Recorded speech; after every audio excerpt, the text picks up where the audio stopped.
Hi guys, this is Max here, back again with hopefully another great political video. And today we're going to, yet again, take a look at the United States Senate elections.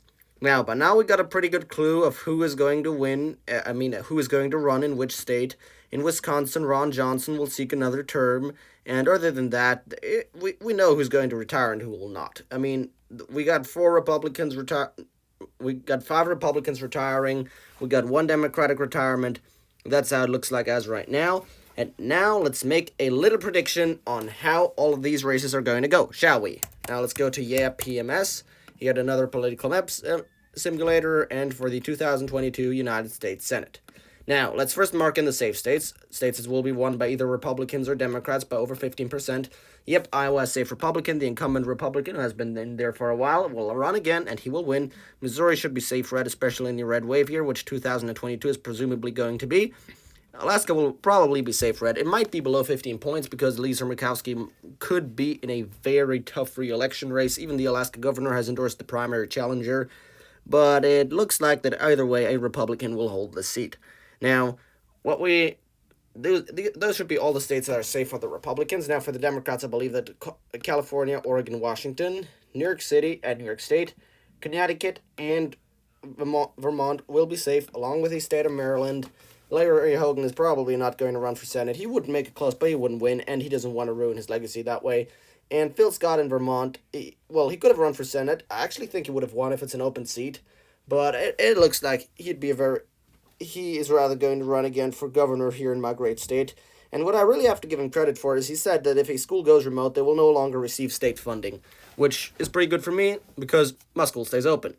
Now, let's take a look at these races that will at least be remotely competitive. Well, Hawaii we got to give to the Dems because it's a pretty blue state.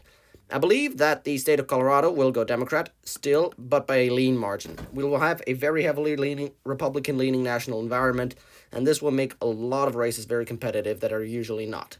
Ohio will probably likely are. North Carolina, I believe, would be lean. I do think that Ted Budd is going to win. He's one of the very few candidates of both parties that I'd actually endorse. Because I usually have a very independent spirit, but about Ted Budd, I'm pretty sure he's a good Republican. He should lead that Republican Party into the future, at least in North Carolina. Now, Ron Johnson, Wisconsin, is going to run again. He might be a bit of a far right figure, but he does have a lot of name recognition, and he can appeal to both voters in the Waukesha area and in the Rifles area, making him a very well suitable candidate. Now, in Pennsylvania, Sean Parnell retreated from the race after a few private scandals that included his wife divorcing him. So it'll probably be John Fetterman against Dr. Oz. I already made a video about Dr. Oz. I think he's a great candidate. You should vote for him, and he's a Teddy Roosevelt Republican. He is a populist Republican who cares about the working class, who wants to lead good common sense policies, and therefore, even though I have a slight personal bias in favor of him, I do think he's going to narrowly carry the state. Now, about New Hampshire, I haven't seen any great Republicans coming forth right now, so based off the incumbency, I would give Maggie Hassan the benefit of the doubt, but she could definitely lose. I'm going to New Hampshire a lot. Lots of people are pissed at the lockdowns and the restrictions, but actually, I think Maggie Hassan is going to get reelected. Despite the high gas prices and everything, if the Republicans do not have a good candidate that pulls well ahead of her, I would still tilt towards giving that race to her. Unlike in Georgia, though, I actually believe that at this point this will be a lean state. You should never underestimate the college football vote in the South, and Herschel Walker is a former Georgia University player. There's no way around that. He's a great candidate. I think he'll win. Now, in the state of Arizona, that'd be interesting to take a little more direct look at the candidates there because Mark Kelly is incumbent, and he'll probably face off against, in the Republican primary, either the Attorney General or somebody else. It'll probably be the Attorney General. Now, in a red wave year, I think he might actually win, but by a tilt margin. It is by no means a decided race. I absolutely think that Mark Kelly can still pull this off. He has a pretty moderate voting record. He has not alienated the progressive base either, and I believe he is a great candidate. So I wouldn't be surprised if he holds on to it. Now, in the state of Nevada, it might actually look a bit different because Catherine Cortez Masto is not too well known throughout the state, and she probably won't do as well with Latino voters as she did last time. Her Republican opponent will likely be Adam Laxalt, the former Attorney General and gubernatorial candidate, and I think in a red wave year, the odds are favoring him. So Nevada as well goes to the Republicans, and I think it'll actually vote to the right of Arizona, will be either lean or tilt. I'll let you guys make that call.